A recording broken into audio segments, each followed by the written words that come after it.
Tekla will now read from the first letter of Peter, chapter 2, verses 18 and to the end, and chapter 3, verses 1 to 7, and then Graham will speak to us.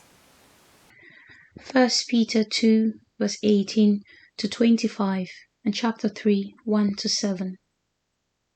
Slaves, in reverent fear of God, submit yourselves to your masters, not only to those who are good and considerate, but also to those who are harsh. For it is commendable if someone bears up under the pain of unjust suffering because they are conscious of God. But how is it to your credit if you receive a beating for doing wrong and endure it? But if you suffer for doing good and you endure it, this is commendable before God.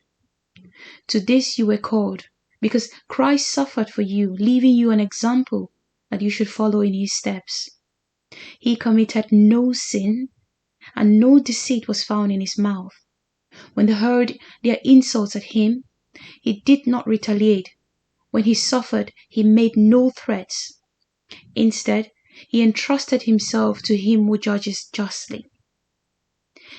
He himself bore our sins in his body on the cross, so that we might die to sin and live for righteousness. By his wounds you have been healed. For you are like sheep going astray, but now you have returned to the shepherd and overseer of your souls. Wives, in the same way submit yourselves to your own husbands, so that, if any of them do not believe the word, they may be won over without words by the behavior of their wives when they see the purity and reverence of your lives.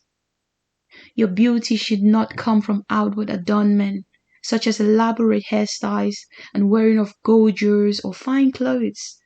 Rather, it should be of your inner self, the unfading beauty of a gentle and quiet spirit, which is of great worth in God's sight. For this is the way the holy women of the past who put their hope in God used to adorn themselves. They submitted themselves to their own husbands, like Sarah, who obeyed Abraham and called him her Lord.